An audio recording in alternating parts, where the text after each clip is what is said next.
J'ai toujours voulu être une grande scientifique. Bon, quand on fait 1,57 m, on se dit qu'une petite scientifique, c'est pas mal non plus.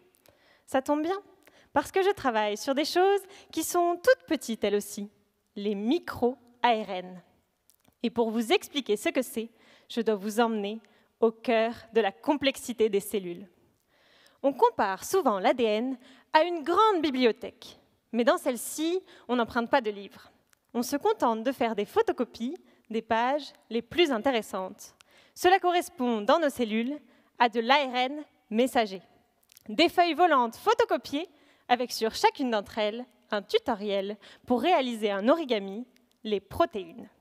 Il y a toutes sortes de protéines, des grues, des avions, des cocottes, et chacune dans les cellules a son rôle. Et les micro-ARN dans tout ça? Ce sont de toutes petites molécules. En termes d'échelle, si un ARN messager est une feuille A4, le micro-ARN, c'est une paillette. Et leur rôle, c'est de diminuer le nombre d'ARN messagers quand ils sont trop abondants.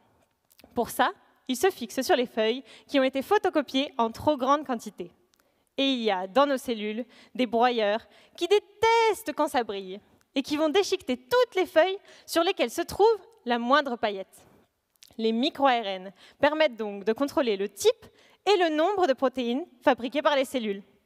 Et ils sont particulièrement intéressants parce que les chercheurs se sont rendus compte que dans certains cancers, soit ils étaient trop nombreux, soit ils n'étaient plus là, ce qui dans les deux cas provoque un déséquilibre dans la proportion des protéines.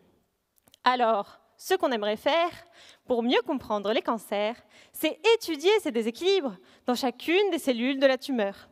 Pour ça, on rassemble les feuilles photocopiées et on compte le nombre d'exemplaires de chacune. Mais pour savoir si les micro-ARN sont déréglés, il faut compter les paillettes. Et ça, c'est beaucoup plus difficile. C'est tout petit, ça colle partout. Et si tu ne les regardes pas sous le bon angle, tu ne les vois plus. Alors s'il faut compter les paillettes dans chacune des cellules de la tumeur, ce serait bien trop long et trop cher. Alors moi, je fais comme beaucoup de bibliothèques. Je passe au numérique. Je rassemble toutes les informations possibles à propos des micro-ARN. Ces données, je les nettoie, je les harmonise et je les combine. J'utilise ensuite de l'intelligence artificielle pour prédire le nombre de micro-ARN dans chacune des cellules.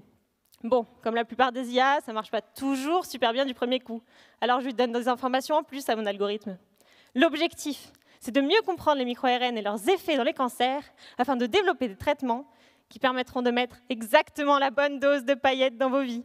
Et qui sait, peut-être qu'à force de les prédire, ces micro-ARN, je finirai par en trouver un qui fera de moi une grande scientifique. Merci.